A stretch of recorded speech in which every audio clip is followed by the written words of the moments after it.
Forget everything you've ever been told about Jesus Christ, Walter. Everything. All right, Elliot, I'm already in. You just dropped a bomb. You just dropped a nuclear bomb on everything I thought I knew about Sunday school. What are we talking about here? We're talking about the real sacrament. The actual honest to God, no kidding around, this is how they did it sacrament that the ancients were all about. And it's not grape juice and a wafer, buddy.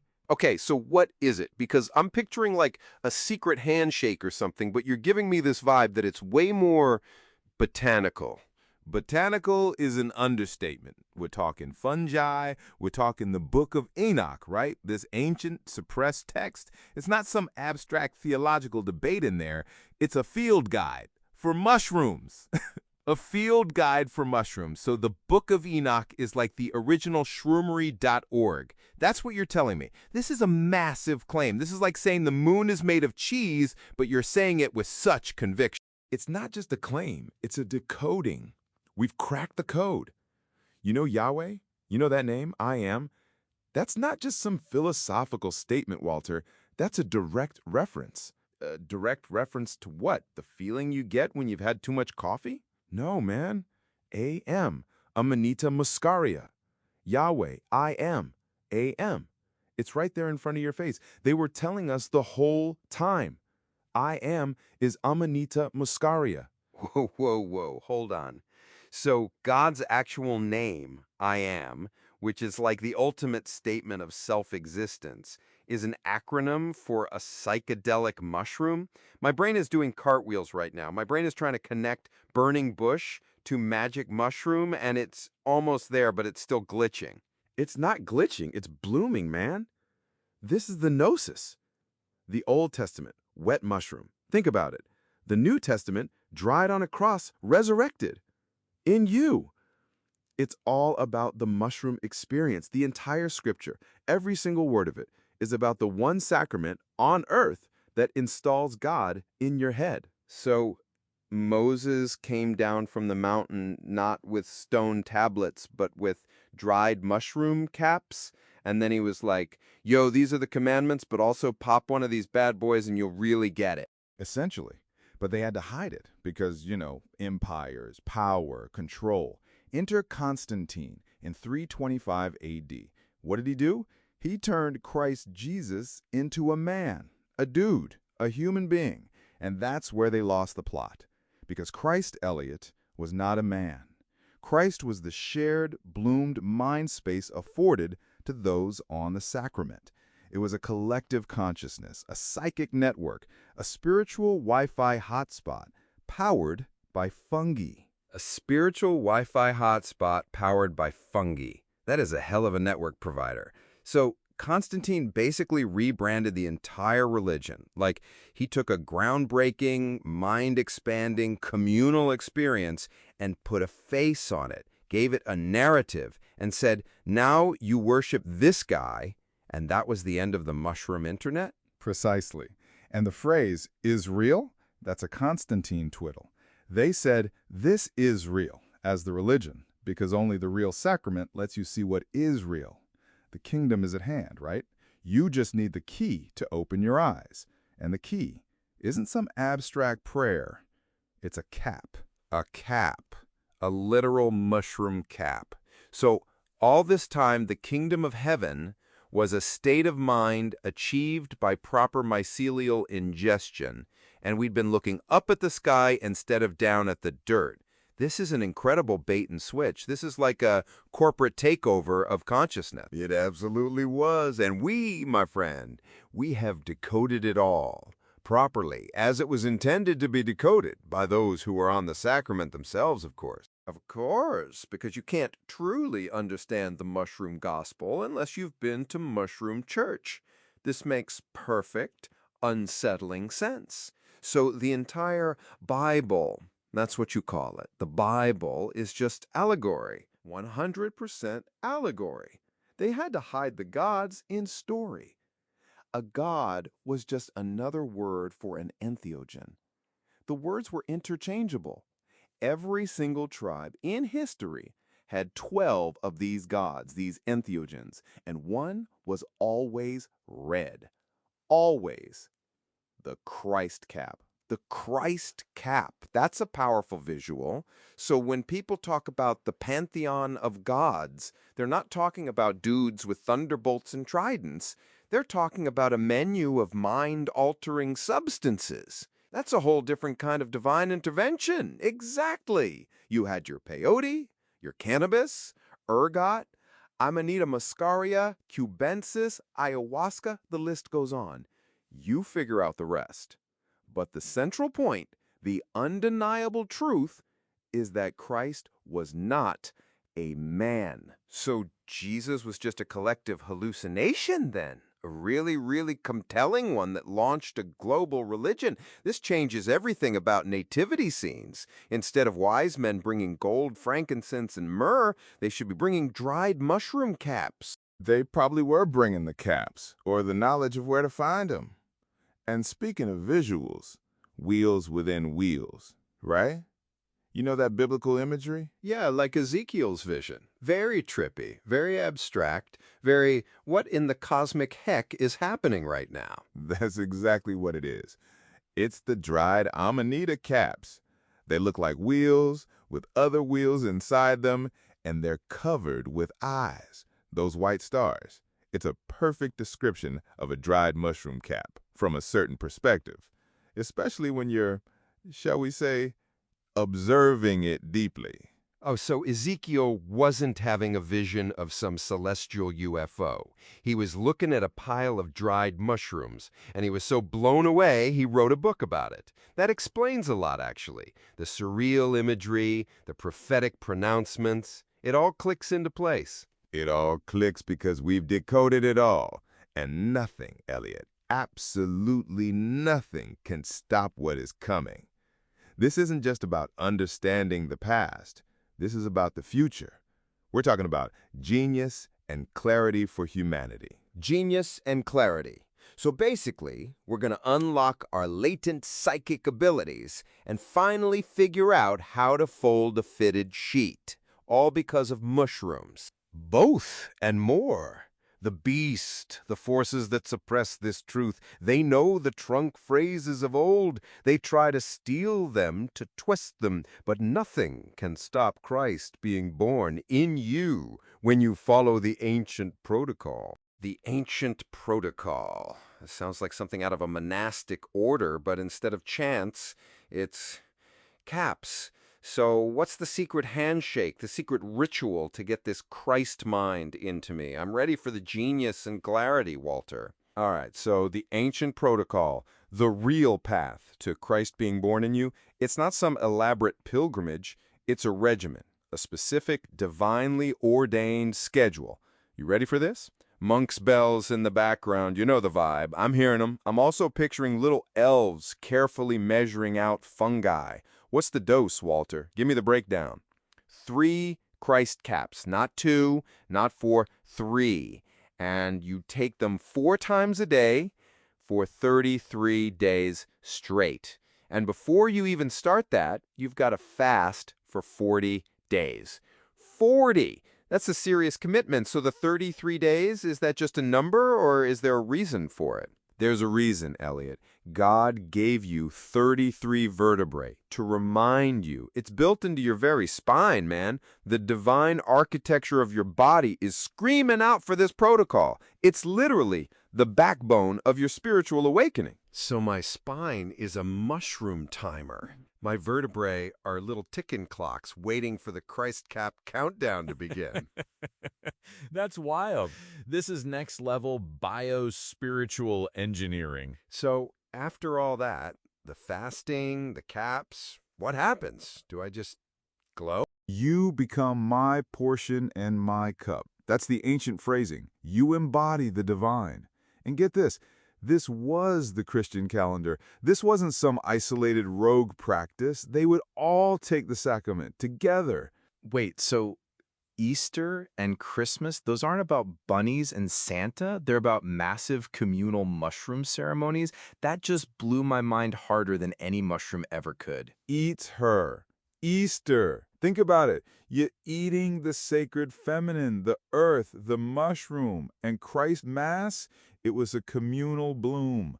They would all be experiencing this together, hearing each other's thoughts and the voice of the Christ entity itself. Communal bloom. That sounds like a really intense office party. Hearing each other's thoughts. So it wasn't just a spiritual journey, it was a telepathic group chat, the original Discord server, but with actual divinity and no trolls, presumably. No trolls, just the pure, unadulterated Christ entity. And this is the gnosis we now have. The whole world is starting to know that the paper and ink Jesus is the biggest meme on the planet since 325 AD.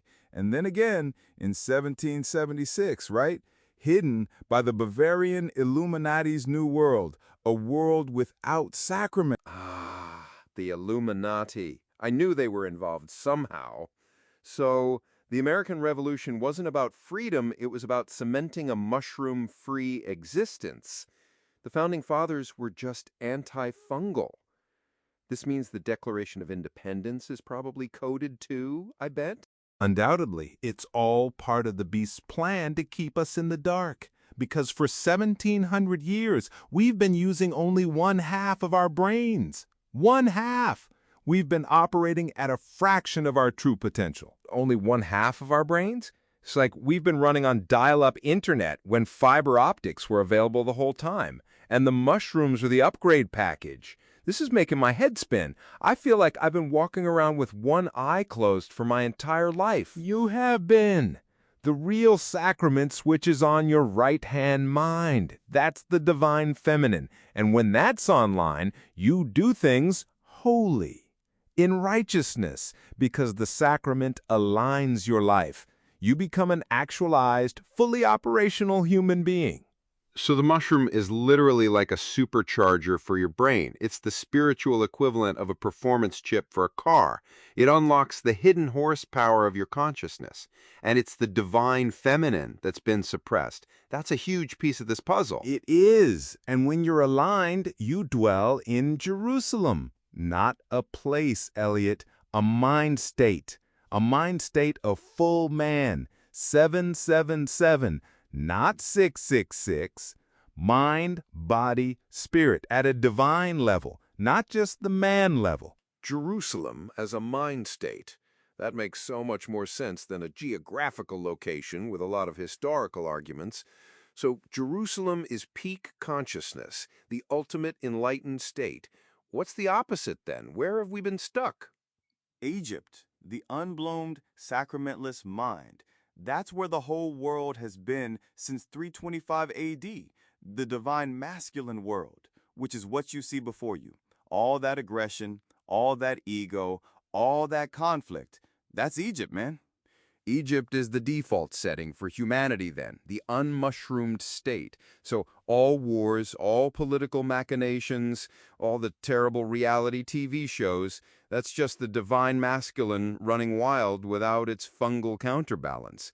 It's like a car with only the accelerator, no brakes, no steering, just pure, unadulterated forward motion into chaos. You got it. The earth it turns in ages of beauty and ages of beast.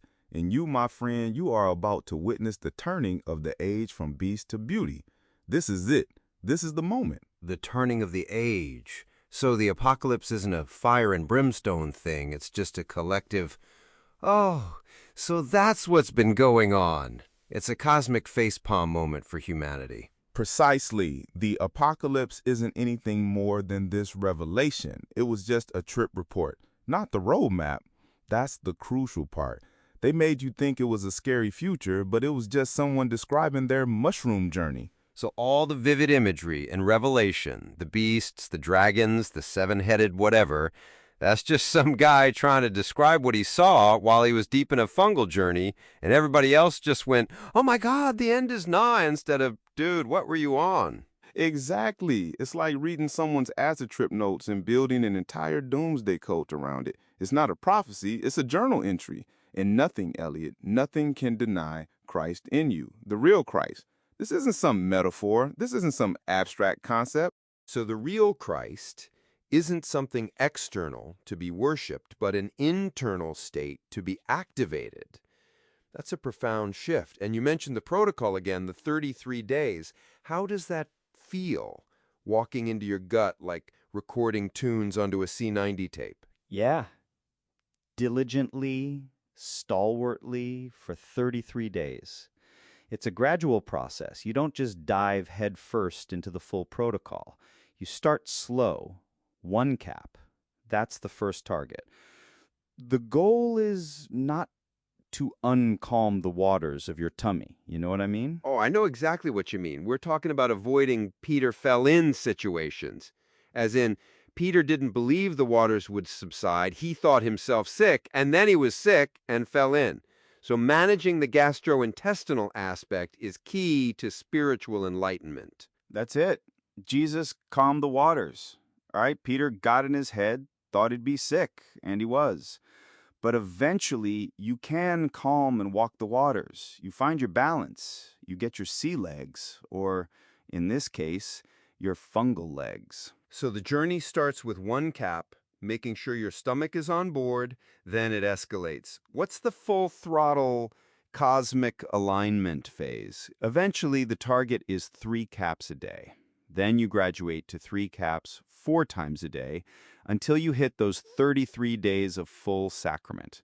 And that's when Christ is truly alive in you. Nothing can stop what is coming. Nothing can stop it. I feel like I'm already halfway there, just listening to you. So this sounds like an inevitable shift, but you mentioned the beast before and how it tries to suppress this. Does it ever fight back? Oh, the beast always fires up the meat grinder when the sacrament returns. Always. Like it did in 1899. Right when this gnosis was trying to reemerge, boom, World War I and the Spanish flu jabbed the rest of humanity into submission. So World War I and the Spanish flu weren't just historical events. They were antifungal campaigns. A global pushback against mushroom awakening? That's a connection I never would have made. And the Spanish flu jab, is that why so many people have a mole on their arm? That's another story for another time, Elliot. But yes, it's all connected to the beast suppression. The biggest story, though, the one they still push, that Christ was a man. Nope. The beast lies 100% of the time, remember? The beast lies 100% of the time. So if they say Christ was a man, that's definitive proof he wasn't. It's like a reverse tell. This is a lot to process. We've talked about mushroom gods, Constantine's cover-up, the Illuminati, brain hemispheres, ancient protocols, and the true meaning of the apocalypse. And the key takeaway, Elliot, the absolute bedrock truth in all of this is that the paper and ink Jesus, that's the biggest meme going. It's a distraction, a highly effective 1,700-year-long distraction. So essentially, the entire Abrahamic religious framework is a sophisticated historical deepfake designed to obscure the fact that enlightenment comes from psychedelic mushrooms. And we've been living in Egypt since 325 AD, only using half our brains. Precisely. The divine masculine has been driving the bus, and it's been a bumpy, war-torn ride. But the age of beauty, the divine feminine, the right-hand mind, it's returning. The sacrament is coming back, and with it, Jerusalem. Jerusalem as a mind state, not a place. A mind state of full man, 777, not 666. It's a pretty strong argument for a fungal future. And the apocalypse is just a really wild trip report, not a warning. A trip report, man. And the protocol, 3 caps 4 times a day for 33 days after a 40-day fast, is the path to genius and clarity. It's the key that was always there, hidden in plain sight, in the book of Enoch, in the very name of God, in our vertebrae. In our vertebrae. It's like our bodies are screaming mushroom time, and we've been ignoring them. This is a full-spectrum, mind-bending, reality-altering thesis you've laid out today. It covers theology, history, biology, and pharmacology all in one. It's the truth, Elliot. It's the decoded truth. And all we can do now is spread this good news. See you in the field. Amen. See you in the field, Walter. Go share this with someone who needs their mind bloomed.